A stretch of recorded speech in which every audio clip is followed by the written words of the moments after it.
બોલો શ્રી ગોપીનાથજી મહારાજની જય. ઉપસ્થિત પરમ પૂજ્ય વંદનીય સંતો, વાલા શેરણા લાડેલા ભક્તજનો, આજની અશોકાંજલિ સભા પૂજ્ય ગવ્યા સ્વામી ભગવાન સ્વામિનારાયણના ધામમાં ગયા. સ્વામીશ્રીના જીવન વિશે હરિપ્રસાદ સ્વામી અને વિષ્ણુ સ્વામીએ વાત કરી. સ્વામી બહુ સરસ ગવ્યા હતા. ગોપીનાથજી મહારાજ પછી કીર્તન ગાતા હોય ને તો આપણે સાંભળતા જ રહીએ.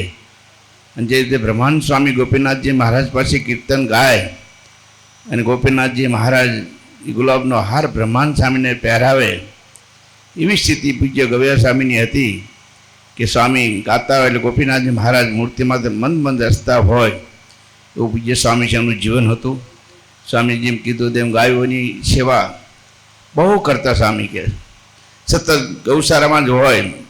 જે રીતે હરિજન સ્વામીના ચેરમેન છે એના દાદા ગુરુ નારાયણ પ્રસાદ સ્વામી ગાયોની સેવામાં તત્પર, એ રીતે સ્વામીશ્રીનું પણ જીવન એ ગાયોની સેવામાં હતું. સંતોની સેવામાં પણ કાયમ માટે ગોપીનાથજી મહારાજના દેશની અંદર ઘણા બધા હરિમંદિરની સેવા આ મંડળ દ્વારા થઈ છે. એમાં ખાસ કરીને આ મંડળ દ્વારા અમારા નરનારાયણ દેશ કાલપુર મંદિરની અંદર હમણાં જ મંડળના ગુરુભાઈ પૂજ્ય દેવ સ્વામી વર્ષો સુધી અમારે તેજેન્દ્ર પ્રસાદજી મહારાજનું મન જીતીને, એમનું દિલ જીતીને ધર્મગુરુને સમગ્ર રાજીપો અમદાવાદ દેશ કાલુપુર મંદિરની અંદર રહી અને પૂજ્ય દેવ સ્વામીએ સેવા કરી છે. અમે ક્યારેય ભૂલી શકીએ તેમ નથી. એમાં પૂજ્ય મોટા મહારાજશ્રી એટલા બધા એના પર રાજી, સમગ્ર ધર્મગુરુ પણ પૂજ્ય મોટા મહારાજશ્રીનો રાજીપો બહુ પૂજ્ય દેવ સ્વામીએ પ્રાપ્ત કર્યો છે. એમાંય આજે મારી સાંભળણ મુજબ અમારે કોઈ પણ અમદાવાદ દેશના વડીલ મહાન સંતો ધામમાં ગયા છે, પણ કોઈની પણ જો અંતિમ યાત્રાની અંદર ધર્મકુળના સભ્ય જો પધાર્યા હોય, પૂજ્ય લાલજી મહારાજના આજના વિદ્યમાન આચાર્ય મહારાજશ્રી ખુદ સ્વયં પોતે અહીંયા શમશાન યાત્રામાં આવી અને હાર પહેરાયો હતો. આ એક પ્રથમ બનાવો એ અમારા અમદાવાદ દેશની અંદર છે.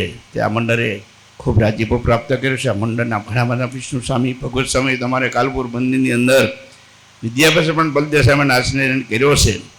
આ મંડળ દ્વારા ઘણા બધા કાર્યો થઈ રહ્યા છે અને થતા રહે છે.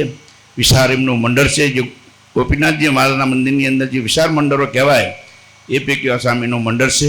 વિશેષ નહીં કહેતા આજના દિવસે ભગવાન સ્વામિનારાયણ અને ગોપીનાથજી મહારાજના ચરણમાં એ જ પ્રાર્થના કરીશું. એ મહારાજ આ અમારા ગવ્યા સ્વામીને આપ અક્ષરધામનું મૂર્તિનું અખંડ સુખ આપજો. અસ્તુ જય સ્વામી.